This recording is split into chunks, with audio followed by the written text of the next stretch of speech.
Afternoon, everyone. My name is Brian Gabriel. I'm the UK IFA Director for Aviva, essentially looking after the distribution across our savings and retirement, so platform, equity release and annuity. And welcome to this, a joint Morningstar Aviva webinar. And I'm delighted to say that I'm joined also by Dan Kemp from Morningstar Investment Management's Chief Investment Officer for the EMEA region, and Keith Speck for Morningstar, who's also the Morningstar Portfolio Specialist. And the topic that we're going to talk about today, as you are well aware, is around investing for income and growth in cost-capped portfolios. So there are a couple of things I just wanted to kind of mention up front before we get into it. We've only got 30 minutes, and that will fly by. And so we'll get straight into it in a second, and I'm not going to waste any time going around talking about the absolute obvious in terms of unprecedented times and finding new ways of working, dealing with clients in a different way, more virtually, and so on and so forth. But what we are going to talk about essentially is around the Morningstar government portfolios, and specifically, these were set up to manage performance for clients in really testing times. And over the recent weeks and months, what we've seen is and we use this phrase, obviously it's used a lot, it does what it says on the tin, but they've performed in exactly the way they were supposed to, and that's what we'll get into in a second. We do have some learning outcomes that we're looking to fulfill. So I can see on the screen there, so what cost cap portfolios and approach to investing are, the benefits of a dual governance structure, current convictions, and where to look for income. So hopefully that's all clear. Really delighted you've decided to join us and invest some time with us. We've got some great numbers on, and by all means, please feel free to submit any questions as we go through. So Keith, if you don't mind, I'm gonna come to you first up. And if you could just start by explaining what the cost cap portfolios are and how you approach investing. Yes, delighted to, Brian. It's great to be here today, and welcome to all of those listening in on the webinar. The cost cap portfolios that we manage at Morningstar Investment Management are available exclusively on the Aviva platform, and they comprise a range of 5 target risk growth portfolios and 1 income portfolio. The growth portfolios have just gone past their 4-year anniversary, and the income portfolio has just passed its 3-year anniversary. So delighted to have been running them for this time. These portfolios are managed in exactly the same way as all of the other portfolios we manage at Morningstar. So that's using our fundamental long-term valuation-driven approach to asset allocation. And they benefit from the enormous resource that we've got available here. So we've got over 100 investment professionals dotted around the globe. And the benefit of having such a big team is that we're able to cover a lot of asset classes. So we cover over 250 asset classes globally, looking at researching these markets, trying to find assets that are undervalued and represent opportunities for the portfolios. There are a couple of additional features to the Aviva governed portfolios, however. So firstly, they are cost capped. And by that, I mean that Morningstar's annual management fee and the costs of the underlying funds are capped at 50 basis points for the growth portfolios and 60 basis points for the income portfolio. So that represents really fantastic value for investors. Secondly, there's a dual governance structure.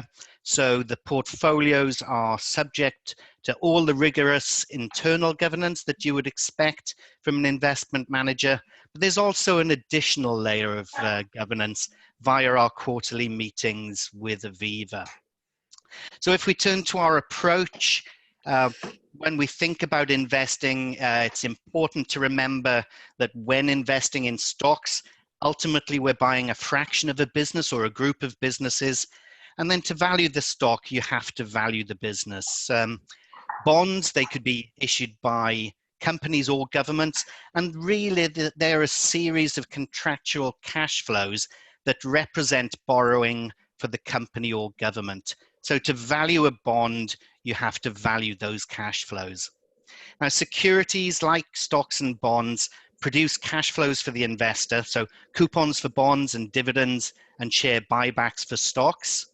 For stocks, we would expect those cash flows to grow as the underlying businesses grow, due mainly to reinvestment back into the business. It's also really important to remember that we're long-term investors. That can mean different things to different people, but for us it means estimating the cash flows and the rate they might grow at over the long term to arrive at a value for a security or a group of securities like a fund or an ETF. So using this information, we can estimate the fair value of or what we would pay today to receive all of those cash flows and discounting this back at an appropriate rate. We then compare this fair value to the current price. And if we think that an investment is worth more than its current price, that means we think the market will eventually recognize this through the price rising to the fair value or even above the fair value over time. And then when building portfolios of different asset classes like equities, bonds, and properties, to compare these different asset classes to one another on a like-for-like basis, we need to calculate another figure, and that would be our expected return. And that's implied by our valuations and starting prices. So the question we're asking is what return you would get if you invested in an asset class and reinvested the cash flow over the next decade, assuming that prices end up at our fair value. And importantly, we believe over time, the prices of stocks follow the cash flows that the underlying businesses deliver. What we're looking at on this slide would be the three components of the returns that we use. So, for example, equities are driven by the cash flows or the dividends and buybacks, the growth in these cash flows, and the price relative to these cash flows.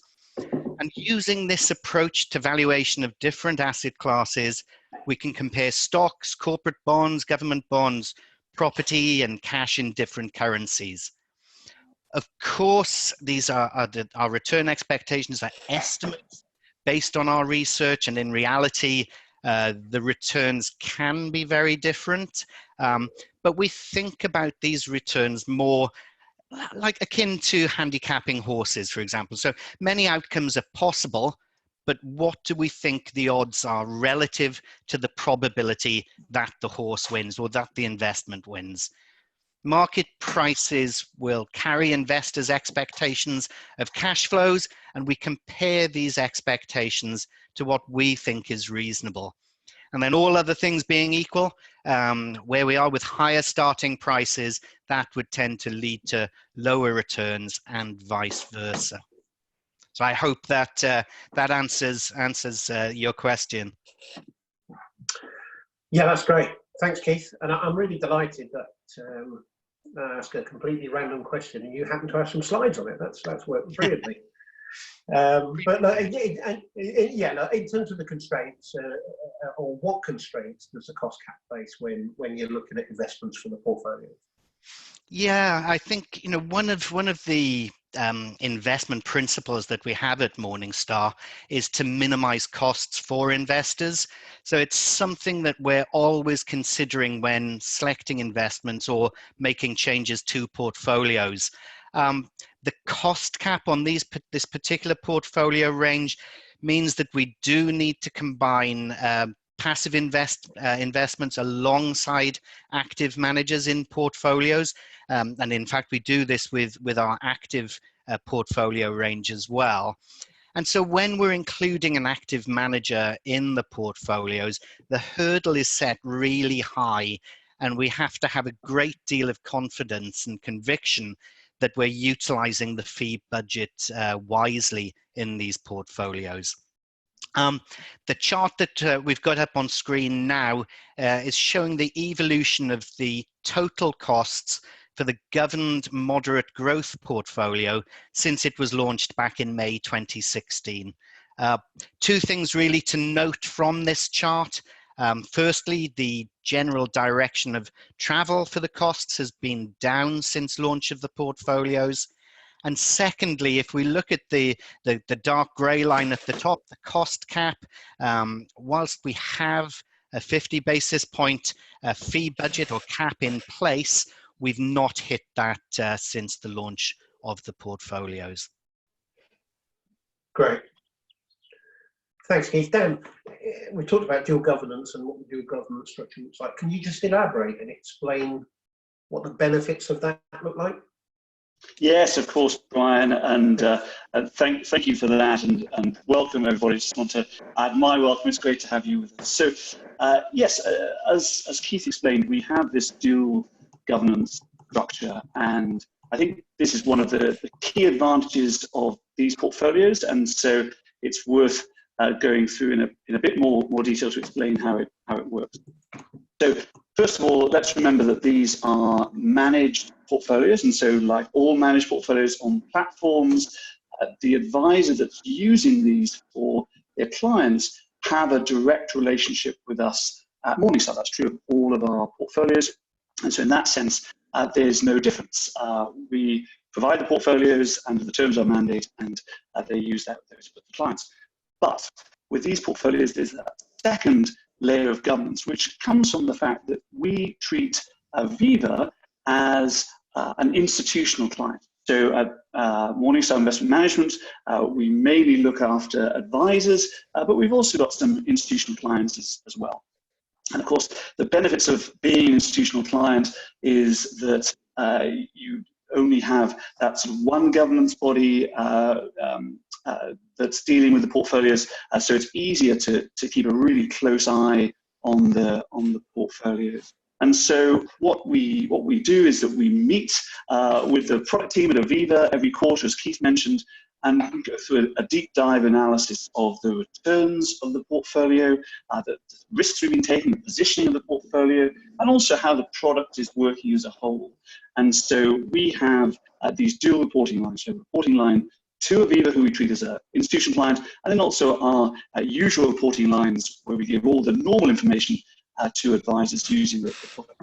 And so from an advisor's perspective, it's really like having Aviva as a big brother looking over our shoulders when we're operating these portfolios and looking after the interests of advisors and more importantly, their end investors. Now, of course, on top of all that, we've got the usual Morningstar governance structures that go around all of this, and that's, again, I think a key strength of the process. But I think there's a real benefit in having these two large organizations both looking at these portfolios. Brilliant. That's really helpful, thanks.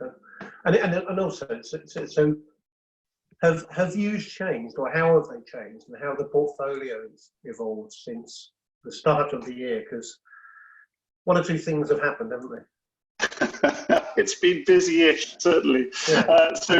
Brian, to answer that question, I think it's worth starting with where we were when we came into the year. And so it feels like a very long time ago now. It's only a few months. And at that point, it felt to us like a lot of investors were chasing returns. We were coming off the back of, I think, the longest bull market in recorded history.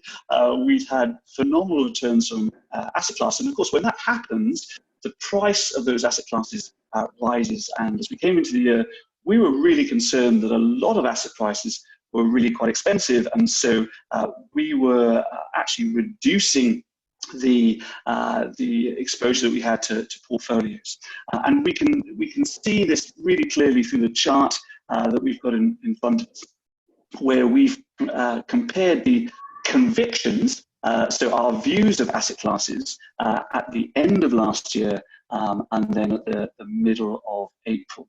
And so if you look where the arrows are pointing, that indicates some of the big changes. So obviously red means a low conviction. It means an asset class that we think offers unattractive returns to investors, and green the most attractive. And so what we've seen over this very short period, as prices have been very volatile, we've seen asset prices fall, is that we've seen a significant increase in the attractiveness of asset classes, particularly some of the areas that were already relatively cheap, like UK equities, but we've seen that's moved. So our expected returns for UK equities have moved by about 3% a year, which is huge over the lifetime of an average investment. And so we're now looking at a much more attractive investment landscape than we had at the end of last year, and that's impacted how we manage the portfolios through this period.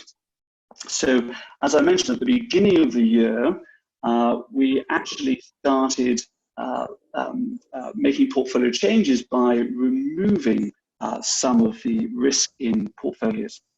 And this reflects the fact that we felt that some assets, particularly US equities, were very expensive. Now, we didn't know that there was a huge recession and market crash ahead. We never know that. No one ever does.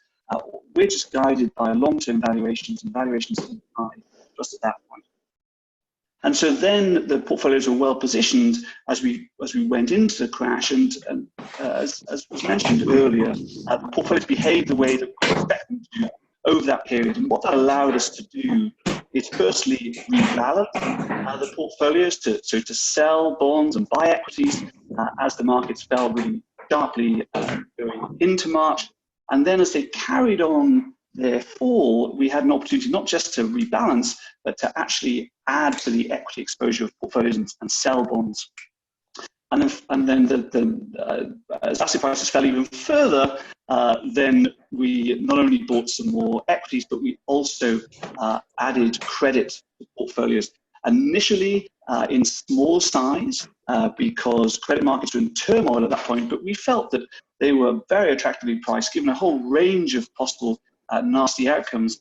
And then, although prices recovered a little bit recently, we've bought some more credit, as you can see from the chart. So actually, we've been much more active over this period than we've been before, because we want to make sure that we access those long-term opportunities for investors. We can really do that because the portfolios behave the way we expect them to.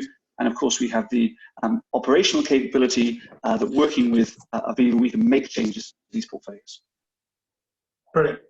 Thanks, Dan. We've got one question come through on the chat, which we will get to in a second. But before we go to there, can you just kind of expand a wee bit on where you look for income in the current environment? Yeah, sure. So that is one of the great challenges for investors at the moment, and it's really presents itself in two ways. The first, as everybody knows, we're in a very low interest rate environment, and that situation has got even worse for investors over the last couple of months as interest rates have fallen and government bond yields, which typically make up the bulk of returns, have fallen further. But we've got a second challenge at this point, which is that having been in a low interest rate environment, people have typically looked to equities to deliver that income in the form of dividends. Now, as we move into this recessionary period, then what we're seeing is significant cuts in dividends. Now, some of these cuts are being delivered by companies themselves who are concerned about their financial future and concerned to shore up their own balance sheets. And some are actually being mandated by regulatory authorities. So we've seen that banks across Europe have been forced to cut their dividends, and that's to ensure that they reinvest capital back into their balance sheets so that they can continue to support businesses and individuals through this period. So these are undoubtedly the right decisions for companies to make, but it doesn't change the fact that this has a big impact on income-focused investors. And so a couple of things that people need to focus on, of course, and this is illustrated by the charts we have here that show the historic cuts in dividends across industries over previous periods. So what we can see is that firstly, industries cut dividends by different amounts. So some industries are more resilient to the sort of recessionary impact we're seeing, and that's typically taken into account in our risk assessment of those businesses. So for example, we've held consumer staples in a number of our portfolios, either directly or via the US equity funds that we hold for a long time. And part of that was the defensive nature of staples. Whereas on the other hand, we see that some countries are likely to cut more deeply than others. So there is an opportunity to be more nuanced in where you invest. But nevertheless, we can see cuts across the board. And as we see these cuts, it's worth remembering that the historic dividend yield that you may see on a fund may not be relevant anymore.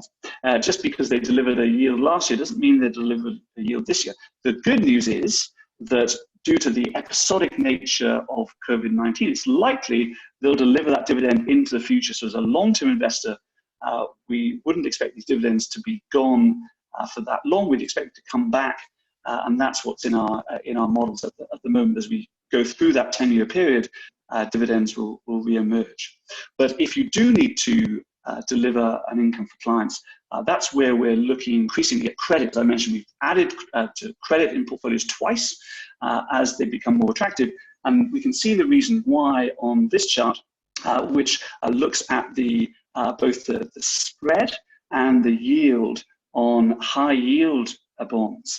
So high yield bonds, as you know, are often referred to as junk bonds. They've sometimes got a bad reputation. Quite often, they look very overvalued to us. So we haven't had high yield bonds in the portfolios for a while, but what we saw over the period in March is that high yield bond prices fell very rapidly, and yields and also the spread, the additional yield you get over holding government bonds, rose very dramatically. And so although that's fallen back a little bit now, so we can see that the labels are not of where yields are and where spreads are not right at the top of that peak.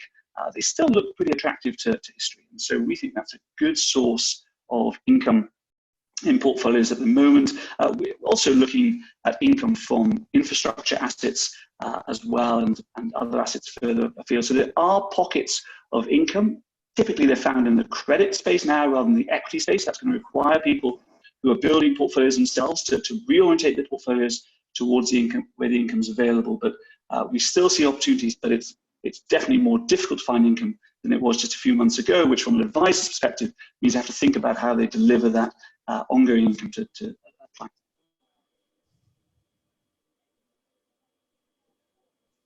Brilliant. Thanks, Dan. One of the questions we had come through, so over to yourself, Dan, or Keith, is: are there any plans to extend the availability of Morningstar portfolios on other platforms? Why on earth you'd want to do that, I don't know, but are there any plans to? I'm happy to take this one, Dan. Morningstar does offer managed portfolios across many other platforms, but to access the cost-capped portfolios, the governed range that we're talking about today, these are exclusively on the Aviva platform. So to get that fee cap, that dual governance structure, only through Aviva. However, we do have active, passive, ESG, real return, and income portfolios available across many other platforms. Great stuff. Thanks, Keith. So I'll come back to yourself, Dan and Keith, in a second. Just there any kind of closing comments from you? We haven't had any more questions through online. From our perspective, just a reflection from an Aviva perspective, we're delighted to be working with Morningstar on these portfolios. And as we said right at the beginning, they're doing exactly what they should be doing. And as we go through the current market position and what we expect to happen over the coming months and years, then we see them as a really, really valuable addition to the portfolio. And as we've said, the performance speaks for itself. What we're also seeing, we'll be sharing with a number of the advisor firms on the line, is some of the insight we've gained, particularly over the last couple of months, obviously, around the way working practices are changing across the marketplace, but also going out and talking to around about 350, 400 IFA firms around what that means, what you might want from a provider perspective, and also from an asset management perspective.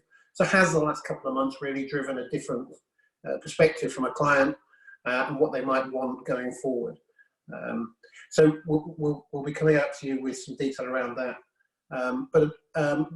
Keith, if I can just hand back to you, so are there any kind of closing comments from yourself and Dan? I'll come to you first, Keith, and then we'll wrap it up. I guess from my side, it's great that the portfolios are doing what's expected of them. As I mentioned at the outset, we have a 4-year track record now on the growth portfolios, 3 years for the income. So we're delighted to have been managing these in partnership with you for this time period, and we look forward to the next 3, 4, 5, 10 years. Great. And I would just add that, as people may know, Morningstar's done an enormous amount of research work around what it is that drives returns. And the thing that comes up most consistently is that costs are really the key element to get right when building a portfolio. And that's why we were so excited to bring a cost-capped portfolio to the market, because we think it's a great way of helping end investors reach their goals, helping advisors support their end investors. And so given the importance of costs, I'm really pleased to be working with Aviva and so many advisors in delivering these portfolios. Just remembering to come off mute. Thank you. Thanks both. That's been really helpful. Thanks everyone for joining us. We have one last minute question in to ask if Aviva retail clients are able to access the portfolios direct. They're not. They're only available on the advised platform. Just to be clear on that. So thank you for that. Thank you again for joining. Enjoy the rest of your week, and hopefully we'll speak again soon. Thank you. Thank you. Thank you.